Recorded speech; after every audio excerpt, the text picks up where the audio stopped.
Hello everyone, my name is Prashant Singh Parmar. Students, आज हम लोग डिस्कस करेंगे सीए फाउंडेशन का पार्ट। सीए फाउंडेशन में जो पेपर 3 होता है जिसमें मैथमेटिक्स, स्टैटिस्टिक्स एंड रीजनिंग आता है, उसमें हम लोग पढ़ेंगे स्टैटिस्टिक्स का topic, important topic correlation and regression. Student, अगर मैं आपसे बात करूं, सबसे पहले हम डिस्कस करेंगे कोरिलेशन बेसिकली क्या होता है एंड उसके बाद हम लोग जंप करेंगे रिग्रेशन क्या होता है। अगर मैं आपसे बात करूं कोरिलेशन होता क्या है, तो इसको बड़े शॉर्ट में समझाऊं। को रिलेशन, दो चीजों के बीच के रिलेशन को हम को रिलेशन बोलते हैं। आई रिपीट, दो चीजों के बीच के हम लोग रिलेशन क्या बोलते हैं? को रिलेशन बोलते हैं। And student, statistics is a part of economics as well as mathematics. Mathematics को करते हैं, हर चीज न्यूमेरिकली फॉर्मुला बेस्ड होती है, इसलिए इसको मैथमेटिक्स का पार्ट है। एंड इकोनॉमिक्स का पार्ट क्यों? क्योंकि हम जो चीजें जो डिस्कस करते हैं, जो हम लोग कंपैरिजन स्टडी करते हैं, वो सब किसकी करती है? इकोनॉमिक्स की चीजों की। ठीक है, जैसे मैं एक एग्जांपल लूं कोरिलेशन का, जैसे हम बात करें temperature and water consumption. Temperature and water consumption की अगर मैं आपसे बात करूं, तो अगर टेम्परेचर इंक्रीज होता है तो वाटर कंजप्शन भी क्या होता है? इंक्रीज होता है। गर्मियों के अंदर जब टेम्परेचर बढ़ने लगता है समर्स के अंदर, तो टेम्परेचर से इंक्रीज होता है, हमारा वाटर कंजप्शन इंक्रीज होता है। हम ज्यादा पीते हैं, ज्यादा नहाते हैं, हमारा वाटर का कंजप्शन क्या होता है? बहुत ज्यादा बढ़ने लगता है। एंड जैसे जैसे टेम्परेचर रिड्यूस होता है, वाटर कंजप्शन भी क्या होता है? रिड्यूस होता है। तो ठीक है, एक रिलेशन ये हो गया। या दूसरा, जैसे जैसे हमारी एज इंक्रीज होती है, हमारी आयु, हमारी एज जैसे जैसे इंक्रीज होती है, वैसे वैसे हमारा आईसाइड आईसाइड क्या होती है? डिक्रीज होती है। ठीक है, तो ये दो टाइप के रिलेशन होते हैं, एक का नाम होता है पॉजिटिव कोरिलेशन, एक का नाम नेगेटिव कोरिलेशन। पॉजिटिव कोरिलेशन, जब दो चीजें एक साथ इंक्रीज हो, दो चीजें एक साथ डिक्रीज हो, उसको बोलते हैं पॉजिटिव कोरिलेशन। जब एक चीज इंक्रीज हो, दूसरी डिक्रीज हो, ये डिक्रीज हो, ये इंक्रीज, उसको क्या बोलते हैं? Negative correlation. अभी कुछ एग्जांपल्स और समझाऊंगा मैं आपको। चलिए, ये कुल मिला के चार मेथड्स होते हैं कोरिलेशन को फाइंड आउट करने के। सबसे हम लोग बात करते हैं correlation. Coefficient of correlation denoted by r, और उसकी रेंज होती है -1 to +1। Sorry, I repeat, is denoted by small r, is denoted by small r, and its range is -1 to +1। अगर माइनस में इसका मतलब नेगेटिव कोरिलेशन है, अगर प्लस में इसका मतलब पॉजिटिव कोरिलेशन है। चलो, सबसे पहला जो डायग्राम मैं अगर आपसे बात करूं, इसमें चार दे रखे, scatter diagram, Karl Pearson, Spearman and coefficient of concurrent deviation. Student, अगर मैं आपसे बात करूं, पहला डायग्राम वाला है, बाकी तीनों के तीनों न्यूमेरिकल है, मैथमेटिकल है। ओके, अब ये डायग्राम देखिए, आपको रियलाइज करना है कि कौन सा पॉजिटिव है, नेगेटिव। आपने नोटिस किया होगा, जैसे ये, तो दोनों चीज इंक्रीज हो रही है, एक्स भी इंक्रीज हो रहा है, वाई भी इंक्रीज हो रहा है, चाहे कोई सा भी पॉइंट ले लो, यहाँ पे ले लो, तो दोनों चीज इंक्रीज हो रही है। अगर दोनों चीज इंक्रीज हो रही है, एक्स भी इंक्रीज हो रहा है, ये आपका, सॉरी ये आपका वाई हो गया, ये आपका एक्स ले लिया मैंने, दोनों इंक्रीज हो रहे हैं, इसको बोलते हैं पॉजिटिव कोरिलेशन। क्या बोलते हैं? Positive correlation.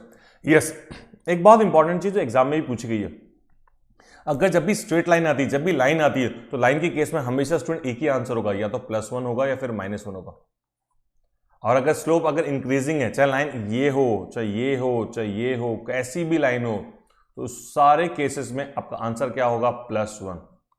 आपका आंसर क्या होगा? +1। एंड सेकंड हम लोग यहां बात करते हैं,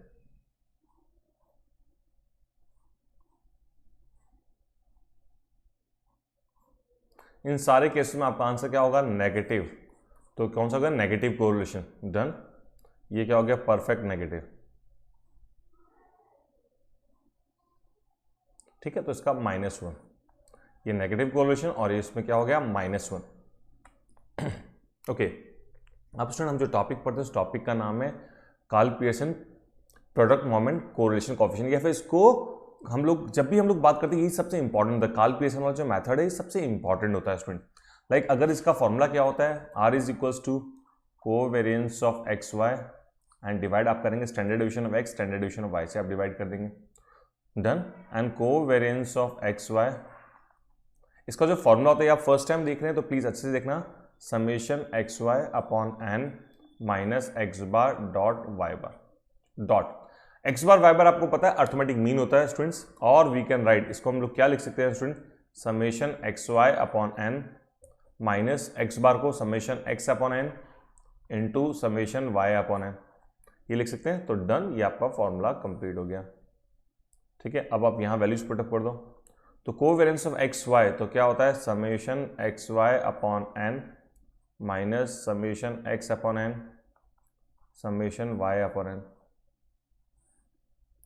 रूट के अंदर summation x square by n minus summation x upon n का होल स्क्वायर। यहाँ पे क्या लिखेंगे स्टूडेंट्स हम लोग, summation y square upon n minus summation y upon n का होल स्क्वायर। अब स्टूडेंट ये आपका फॉर्मूला नंबर 1 हो गया, मोस्ट इंपॉर्टेंट है। सेकंड वाले फॉर्मूले में आप चीज समझना स्टूडेंट, ये मैंने कुछ नहीं किया, सिर्फ वैल्यूज पुटअप करी, कोवेरिएंस ऑफ एक्स वाई की वैल्यू पुटअप कर दी है and standard division x and standard division y की वैल्यू पुटअप कर दी मैंने। चलिए अब स्टूडेंट्स मैं क्या करूंगा, मैं सबसे पहले न्यूमरेटर एज वेल डिनोमिनेटर को एन स्क्वायर से मल्टीप्लाई करूंगा।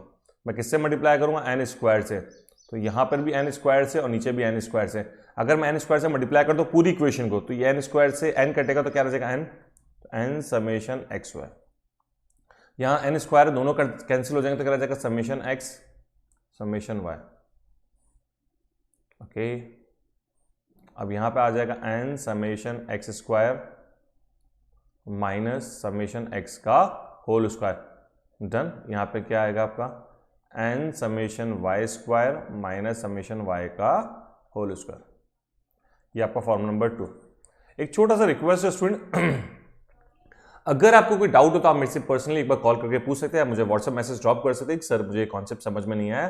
ठीक है, अगर आपको फॉर्मूला 1 से फॉर्मूला 2 कैसे पहुंचे अगर आपको समझ में आया तो बहुत अच्छी बात है। अगर नहीं समझ में आया तो आप रट भी सकते हैं, आप चाहे तो डायरेक्ट इसको रट भी सकते हैं। कुछ बच्चे होते हैं रटने में बहुत एक्सपर्ट होते हैं, ठीक है, तो वो भी कर सकते हैं, इसको अप्लाई कर सकते हैं। बाकी क्योंकि आपकी बुक्स वगैरह में डायरेक्ट दे रखा है फॉर्मुलेस। ठीक है, मैं आपको डेरिवेशन बता रहा हूं किस लॉजिक से चीजें जनरेट हो रही है। अगला फॉर्मूला देखो, n summation x y minus summation x summation y. नीचे में लिख रहा हूं n summation x square minus summation x का whole square, n summation y square minus summation y का होल स्क्वायर। अब स्टूडेंट आपको formula number 2 and formula number जो अब मैंने लिखा है 3, उसमें कोई डिफरेंस दिख रहा है क्या?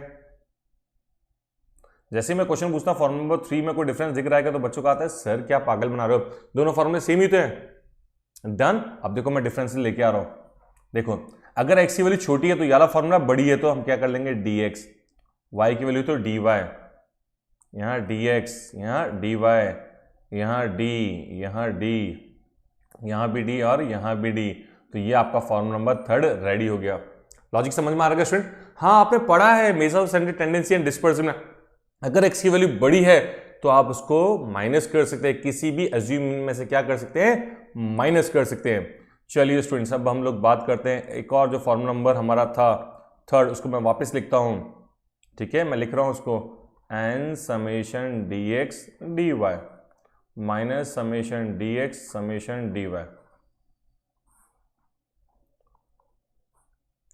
N summation dx square minus summation dx का होल स्क्वायर,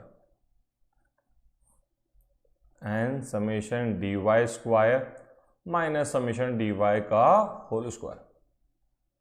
ये आपका फॉर्मूला नंबर 3। आहो इसमें कंडीशन आहो क्या होती है, dx is equal to x minus of a and dy is equal to y minus of a dash. ठीक है, अब हम लोग क्या पुटअप करेंगे, r। ठीक है, r को मैं पुटअप करूं। अब r में एक चीज नोटिस करना, क्या r में एक चीज नोटिस करना स्टूडेंट्स?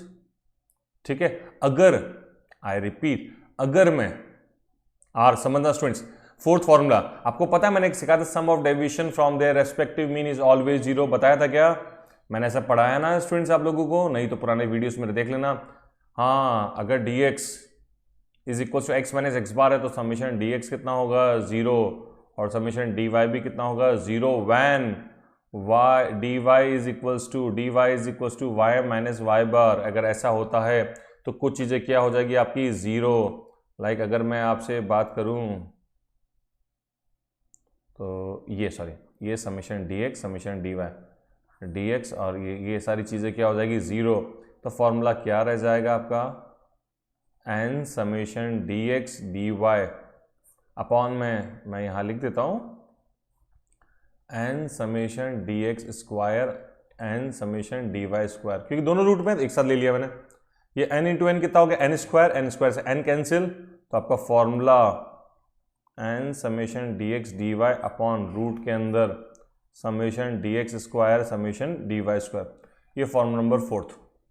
ठीक है, तो स्टूडेंट्स आप ये वाला भी फॉर्मूला यूज कर लेते कभी कभी हम लोग। देखो अब आपके क्वेश्चन में कितना भी ट्विस्ट आ जाए, आप आराम से क्वेश्चन को अप्रोच कर सकते हैं। मेरा आप लोगों से रिक्वेस्ट कम से कम डेरिवेशन 5 to 7 टाइम्स आप लोग करना। I repeat 5 to 7 times. ठीक है, एंड जब हम लोग क्वेश्चन सॉल्व करेंगे, मेजर क्वेश्चन सॉल्व करेंगे, तो हम सेकंड और थर्ड फॉर्मूला यूज करेंगे, पर लॉजिकल क्वेश्चन में फर्स्ट सेकंड थर्ड फोर्थ कोई भी फॉर्मूला यूज आ सकता है। डन। चलिए कुछ न्यूमेरिकल्स हम लोग देख लेते हैं इस पर बेस्ड। Okay, hope so. अब हम लोग बात करते हैं कार्ल पियर्सन जो फॉर्मूले हमने पढ़े हैं, उस फॉर्मूले के बिहाफ पे हम कुछ पढ़ना स्टार्ट करते हैं। तो सबसे पहले इस क्वेश्चन में देखो एक्स की वैल्यू बड़ी है छोटी है, तो आप कहेंगे सर एक्स की वैल्यू देखो, मैं फॉर्मूला लिख देता हूं, second formula.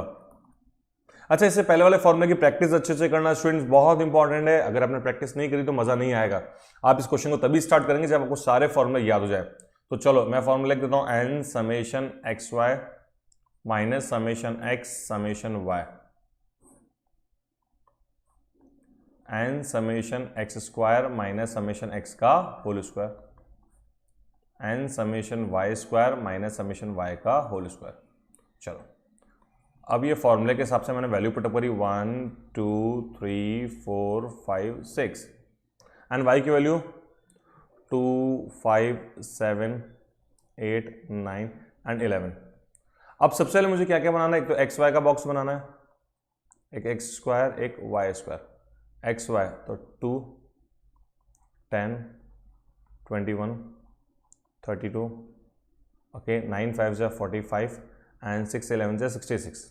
X square it's 1 4 9 16 25 and 36। Y square it's 2 का स्क्वायर सॉरी 4 25 7 का स्क्वायर 49 8 का स्क्वायर 64 9 का स्क्वायर 81 एंड 11 का स्क्वायर 121। आपको इन सबको प्लस करना है।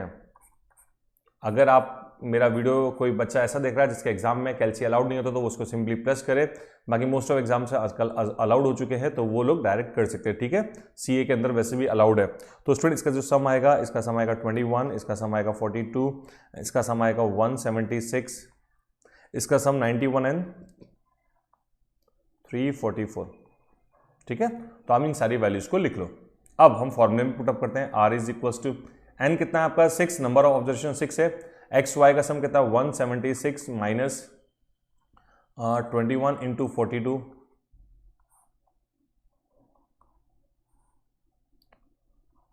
6 इंटू एक्स स्क्वायर कितना है 91 माइनस 21 का square 6 into y square 344 minus y 42 का स्क्वायर। ठीक है, अब आपको सबको सिंप्लीफाई करना है and you will get the answer 1056 की वैल्यू आएगी। 6 इंटू 170 आप कैल्सी में मल्टीप्लाई कर देना, मैं भी कैल्सी का यूज करके मल्टीप्लाई सॉल्व कर रहा हूँ। 882 इसकी वैल्यू है, मैं अगर कैल्सी पे और फर्दर सॉल्व करूँ तो इसकी वैल्यू आएगी आपकी 6 इंटू 91 कितना आता है आपका 546 माइनस इसका स्क्वायर 441 6 इंटू ये करने पे आपका आएगा 2064 माइनस 1764। चलो बस को सिंप्लीफाई करो and you will get the answer. ऊपर 174, नीचे आपका 105 इंटू 300, तो इसकी वैल्यू जो सिंप्लीफाई करने पे लास्ट वैल्यू आने वाली 0.98। तो 0.98, और वैसे भी आपने इस क्वेश्चन को देख के एक चीज नोटिस कर दो, एक्स की वैल्यू कंटिन्यूस इंक्रीज हो रही है, वाई की वैल्यू भी इंक्रीज हो रही है। जब दोनों वैल्यू इंक्रीज होती है साथ में तो उसको क्या बोलते हैं, पॉजिटिव कोरिलेशन। तो that is example of positive correlation. ठीक है, और आपने एक पहला फॉर्मूला देख भी लिया। आई होप आपको ये क्वेश्चन समझ में आया होगा एंड प्लीज अब आप इसको वीडियो को पॉज करके वापस से बिना देखे इस क्वेश्चन को जरूर ट्राई करें और देखो आपसे क्वेश्चन बन रहा है नहीं बन रहा। अगर आपसे बन रहा है तो आप नेक्स्ट वाले क्वेश्चन पे स्विच कर सकते हैं। यस, हमारा सेकंड क्वेश्चन,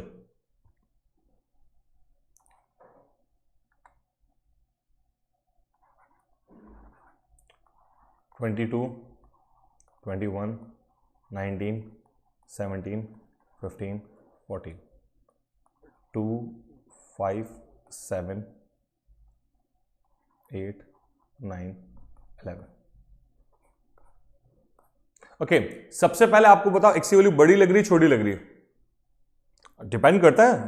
तो मुझे अगर सपोज बड़ी लग रही है तो आपका जो फॉर्मूला था ना बेटा, इधर देखो एन सॉरी आर एन नहीं r equals to n summation x y minus summation x summation y n summation x square minus summation x का whole square n summation y square minus summation y का whole square. ठीक है, तो students अब हम लोग क्या करने वाले हैं, हम लोग क्या करने वाले हैं, देखो एक्स की वैल्यू अगर बड़ी लग रही है तो मैं सिर्फ एक्स की वैल्यू बड़ी लग रही है तो डी आप सिर्फ एक्स पे ले लो, आपको सब पे लेने की जरूरत नहीं है।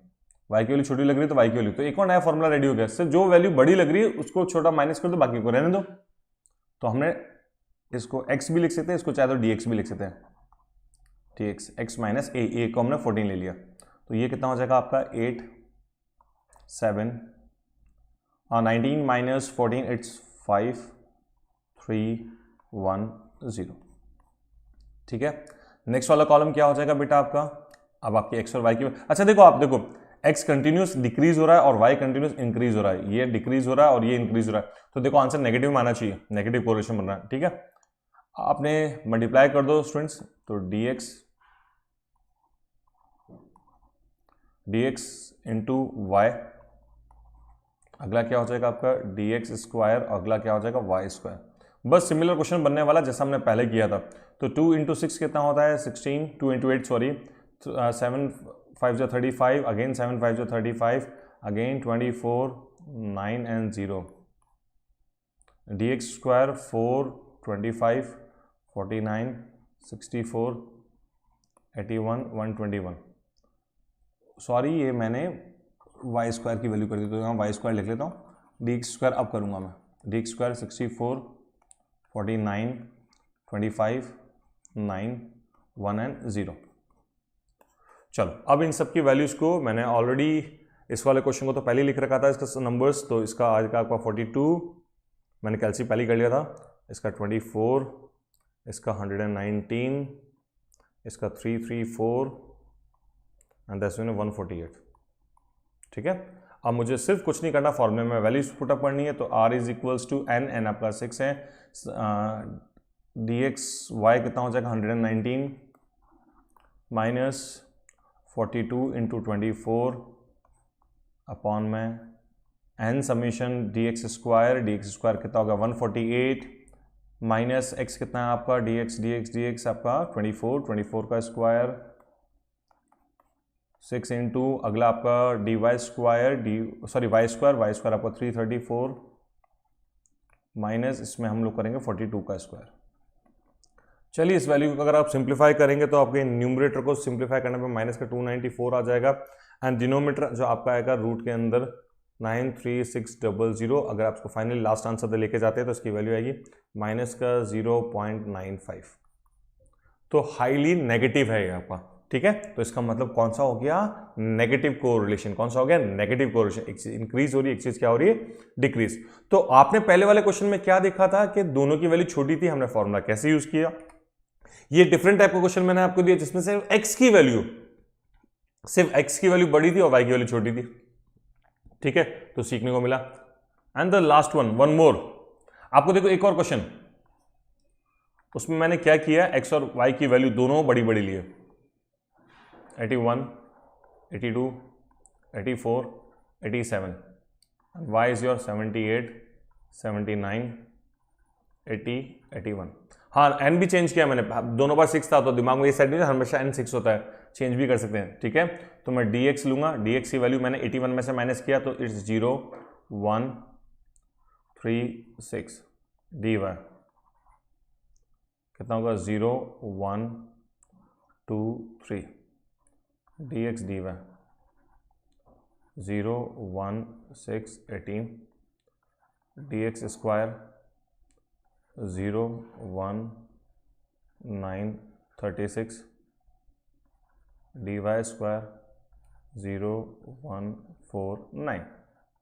चलिए स्टूडेंट्स, अब इसका सम कितना दिख रहा है, इसका सम तो वैसे दिख रहा है 10 है, इसका सम तो 6 है, कोई ज़्यादा टफ है नहीं अभी तक तो 25 इट्स 46 इट्स 14, बस इन सब की वैल्यूज को हम लोग पुटअप कर लेते हैं। तो n कितना हो जाएगा 4 and dx dy 25 minus 10 into 6 4 into summation dx square कितना है 46 माइनस 10 का स्क्वायर, 4 इंटू वो कितना है 14 माइनस 6 का स्क्वायर, तो 100 माइनस 60, ओके 46 184 माइनस 100 कितना होता है 84 होता है। मैं इसको डायरेक्ट लिख दी इसकी वैल्यू, इसकी वैल्यू 4 इंटू 14 कितना होता है 56 माइनस 36 20,